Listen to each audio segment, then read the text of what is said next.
Welcome to the congregation of Yahweh in Panama City, Florida. Shabbat Shalom to everybody. I hope this message is encouraging and uplifting, especially to those who are listening and who are still trying to find the answers to life and why things are the way they are. Hopefully, this will shed some light on it. I've got a lot of scripture here, and mainly I'm going to just share the Bible and kind of step out of the way and let the Father do the speaking.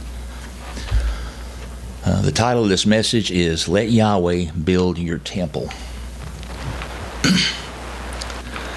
I praise Yahweh for being able to stand here and give a message, for it to be broadcast to the whole world from this pulpit. I haven't read the Bible entirely through, and I'm currently in Numbers chapter 20 on my way to having read the whole Bible by the end of the year. Yet, what I have read has taught me quite a bit. So my purpose in preaching is to suggest some possible answers, but not necessarily the only answers to the things I speak on. It is my hope that there is someone out there who is looking for answers to the life that they live. You may be saying things like, "What's wrong with me? Why am I not happy? Why does my family fight all the time? Where have I failed? I'm going to go get drunk or high and just wash it away. I hate you and I hope you die."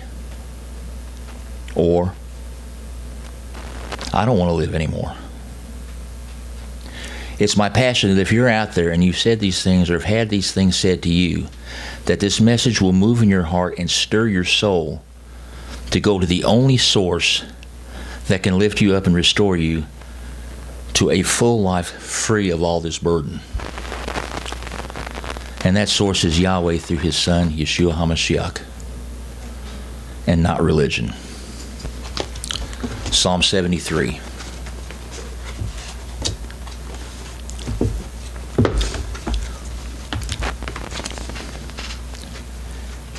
Elohim is truly good to Israel, to those whose heart is clean. But as for me, my feet had almost stumbled, and my steps had nearly slipped. For I was envious of the boasters when I saw the peace of the wrongdoers. For death has no pangs for them, and their strength is firm. They are not in trouble like other men, and they are not plagued like other men. So pride is their necklace. The garment of violence covers them. Their eyes bulge from fatness. Their heart overflows with imaginations. They mock and speak in the evil of oppression. They speak loftily. They have set their mouth against the heavens, and their tongue walks through the earth, saying, "Therefore His people return here, and waters of a filled cup are drained by them." And they have said, "How could El know? And is there knowledge of the Most High?" See, these are wrong. Always at ease, they have amassed wealth. Indeed, in vain I have cleansed my heart and washed my hands in innocence. For I am plagued all day long, and my reproof is every morning. My reproof is every morning. If I had said, "Let me speak thus," see, I would have deceived a generation of your children. Yet when I tried to understand this, it was labor to my eyes, until I went to the set-apart place of El. Then I perceived their end. Indeed, you set them in slippery places. You make them fall to ruins. How suddenly they are ruined, completely swept away through destructions. Yahweh, when you awake, you despise their image, as one does a dream after waking. For my heart was in ferment, and I was pierced in my kidneys. I was stupid and ignorant. I was like a beast towards you. Yet I am always with you. You took hold of my right hand. You lead me by your counsel, and afterward receive me unto esteem. Whom do I have in the heavens? And I have desired no one besides you on earth. My flesh and my heart shall waste away. But Elohim is the rock of my heart and my portion forever. For look, those who are far from you perish. You shall cut off all those who go whoring away from you. But as for me, it is good to be near Elohim. I have made my refuge in the Master Yahweh to declare all your works. If there's one thing I've learned in the 9 years I've been keeping Torah is this: Yahweh's ways are right. How similar my life was to this psalm. Going my own way, doing my own thing, being caught up in the worldly perspectives of what a man should be, what he has, to what extent he would go to be the king of my mountain. All the while the Father in heaven was there shaking his head. The number of times I've grieved him were countless, and the sins I've committed were worthy of death according to Scripture. Once it finally dawned on me that Yahweh was the only real answer, my life started to turn around for the better. Through his Son Yeshua, I have been rebuilt, though not perfect, to a man who goes after him to learn his ways. My view on life has changed for the better, and I've become a productive member of society. Isn't it ironic that Yeshua, when he walked the earth, was a carpenter? Proverbs 10:2, treasures of the wrongness are of no value, but righteousness delivers from death.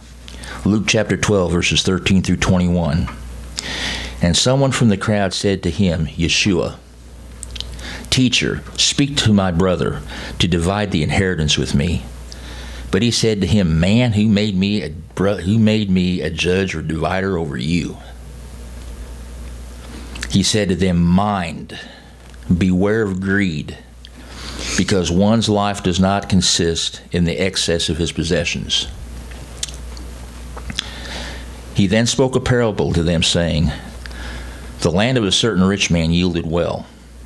And he was reasoning with himself, saying, What shall I do? Because I have no room to store my crops. And he said, I'm going to do this, pull down my storehouses and build greater, and store all my crops and goods there. Then say to myself, Life, you have many goods laid up for many years. Take your ease, eat, drink, rejoice. But Elohim said to him, You mindless one. This night your life will be demanded from you, and who shall own what you have prepared? So is he who is storing up treasure for himself and is not rich towards Elohim. Ecclesiastes chapter 9, verses 1 through 10. For all this I took heart, even to search out all this, that the righteousness and the wise and all their deeds are in the hand of Elohim. No man knows whether love or hatred awaits him. It is the same for all, one event to the righteous and to the wrong, to the good and to the clean and to the unclean, to the one slaughtering and to the one not slaughtering. As is the good one, so is the sinner, the one swearing and the one fearing an oath. This is an evil in all that is done under the sun. There is one event to all. Truly, the hearts and the sons of men are filled with evil, and madness is in their hearts while they live, and then to the dead. For him who is joined to the living there is trust, for a living dog is better than a dead lion. For the living know they shall die, but the dead know not, nor do they have any more reward, for the remembrance is forgotten. Also their love and their hatred and their envy have now perished, and they no longer have a share in all that is done under the sun. Go, eat your bread with joy, and drink your wine with gladness of heart. For Elohim has already approved your works. Let your garments be white at all times. Let your head lack no oil. See life with the wife whom you love all the days of your futile life, which he has given you under the sun, all the days of your futility. For that is your share in life, and in your toil which you have labored under the sun. All that your hands find to do, do it with your might. For there is no work or planning or knowledge or wisdom in the grave where you are going. An inevitable end for all of us. Are you suffering today and have found no relief from the troubles that have left you despondent? What's one to do? Let Yahweh build your temple. Him and Him alone can restore you to good mental, physical, and spiritual health. Matthew chapter 7, verses 24 through 27. And everyone who hears these words of mine and does them shall be like a wise man who built his house on a rock. And the rain came down, and the floods came, and the wind blew and beat on the house, and it did not fall, for it was founded on a rock. And everyone who hears these words of mine and does not do them shall be like the foolish man who built his house on the sand. And the rain came, and the floods came, and the wind blew and it beat on the house, and it fell with a great fall. Great was its fall. How does one begin to rebuild oneself? It requires to be born again. John chapter 3, verses 1 through 7. And there was a man of the Pharisees, Nicodemus was his name, a ruler of the Yehudim. This one came to Yeshua by night and said to him, Rabbi, we know that you are a teacher come from Elohim, for no one is able to do these signs you do if Elohim is not with him. Yeshua answered him and said, Truly, truly, I say to you, unless one is born from above, he is unable to see the reign of Elohim. Nicodemus said to him, How is a man able to be born when he is old? Is he able to enter his mother's womb a second time and be born?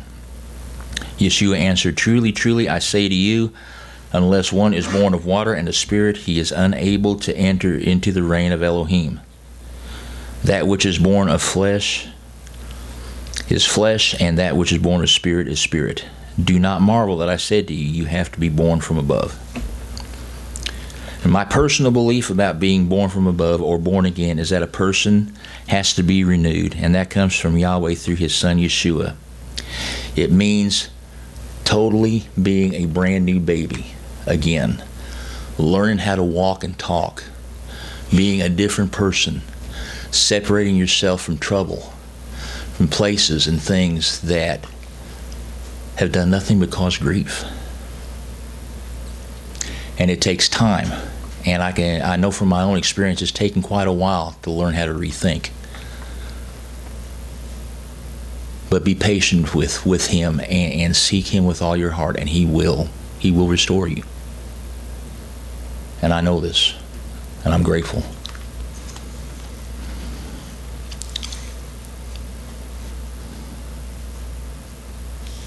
No matter what age a person is, and also it means that the old person must die spiritually so that the new person can live. The old was sinful and corrupt, living life on one's own terms without Yahweh, and this life led to disastrous results. 2 Corinthians chapter 5, verses 17 through 21. Therefore, if anyone is in Messiah, he is a renewed creature. The old matters have passed away. See, all matters have become renewed. And all matters are from Elohim, who has restored us to His favor,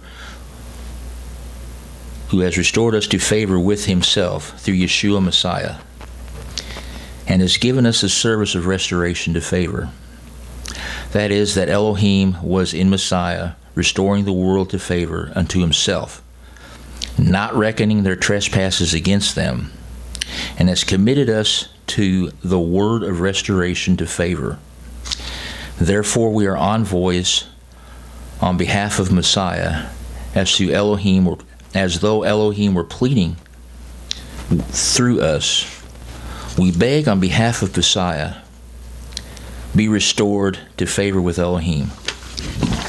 For he made him who knew no sin to be sin for us, so that in him we might become the righteousness of Elohim. Romans chapter 12, verses 1 through 3. I call upon you, therefore, brothers, through the compassion of Elohim, to present your bodies a living offering, set apart, well-pleasing to Elohim, your reasonable worship. And do not be conformed to this world, but be transformed by the renewing of your mind, so you prove what is good and well-pleasing and perfect desire of Elohim. For I say through the favor which has been given to me, to everyone who is among you, not to think of himself more highly than he should think, but to think soberly, as Elohim has given to each a measure of belief. Romans chapter 6, verses 1 through 7. What then shall we say? Shall we continue to sin to let favor increase? Let it not be. How shall we who died to sin still live in it? Or do you not know that as many of us that were immersed into Messiah Yeshua were immersed into his death? We were therefore buried with him through immersion into his death, that as Messiah was raised from the dead by the esteem of the Father, so also we should walk in newness of life. For if we have come to be grown together in the likeness of his death, we shall be also in the resurrection. Knowing this, that our old man was impaled with him, so that the body of sin might be rendered powerless to serve sin no longer. For he who has died has been made right from sin. And this is what I think baptism is to me. When I was baptized, I believed that my soul, my inner being, was in the same condition as Messiah was when he was impaled. Bloodied, beaten, torn apart, basically ruined.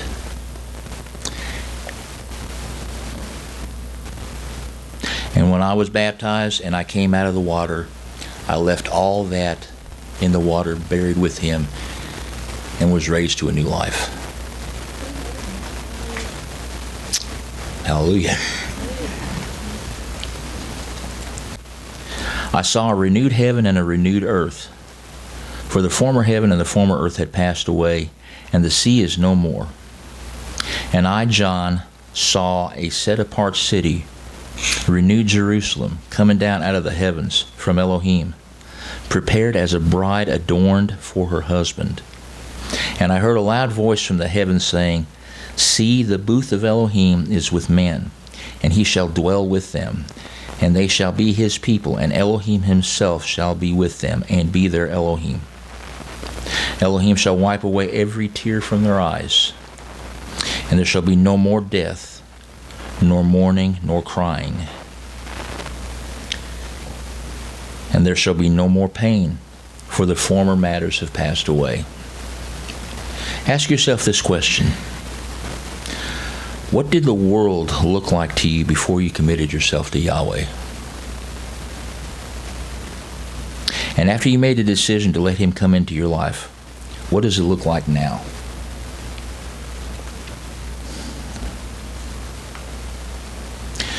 Yahweh reaches out to people every day who could care less about him.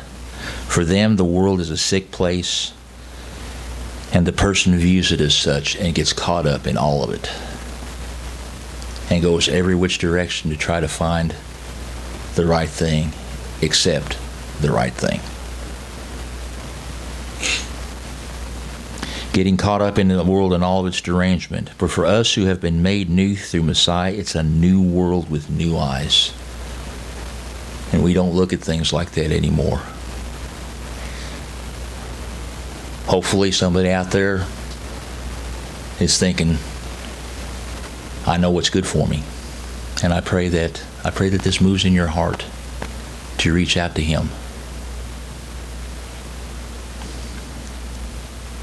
As we look at the world around us through the eyes of Messiah, our attitude is totally different as we look at it.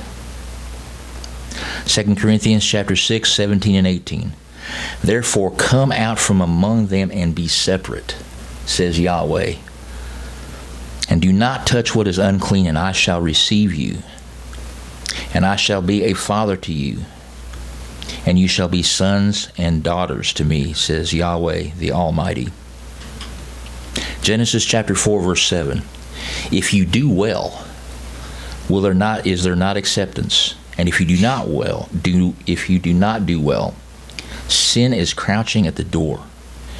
Its desire is for you, but you should master it. Yahweh wants to bless us all, but He's not going to unless we decide to master the things that separate us from Him. In other words, we have to prove that we really want a new life, and that the old life left us is hopeless. He makes His presence known to us every day by letting us live another day, and not punishing us the way we deserve, but letting us punish ourselves. Proverbs chapter 4, verses 10 through 27. Hear, my son, and accept my words, and let the years of your life be many. I have taught you the way of wisdom. I have led you in straight paths. When you walk, your steps shall not be hindered, and if you run, you shall not stumble. Hold fast to discipline. Do not walk the way of evildoers. Avoid it. Do not pass by it. Turn away from it and pass on.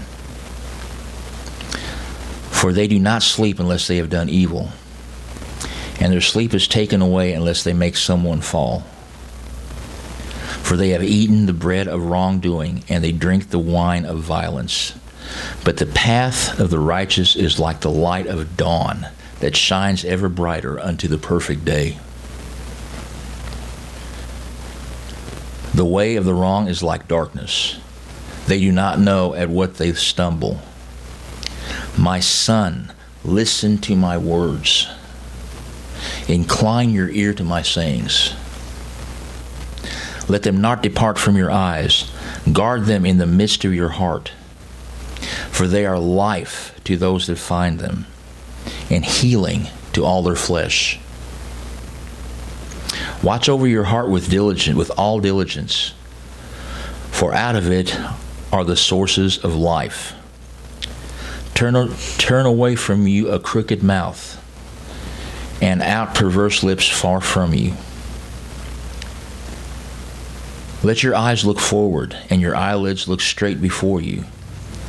Consider the path of your feet, and all your ways are established.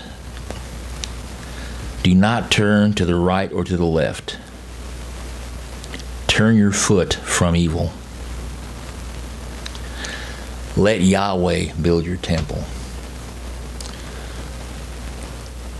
I tried to assemble these scriptures in a way that speaks as though the Father is speaking directly to any and all who are willing to give Him a chance and to not get caught up in religious stuff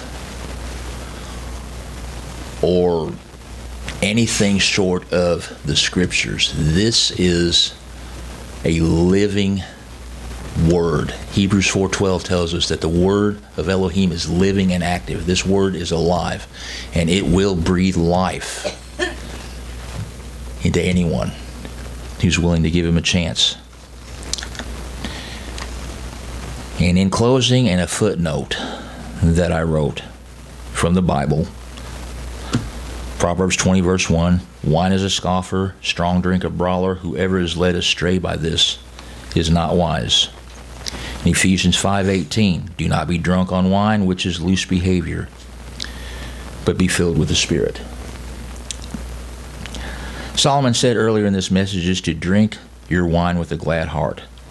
However, if you are enslaved to alcohol or other drugs, that isn't the smart thing to do. If it causes you to sin, leave it alone. It isn't for everybody, myself included. All I got to do is look at a bottle of booze, and that's too much for me.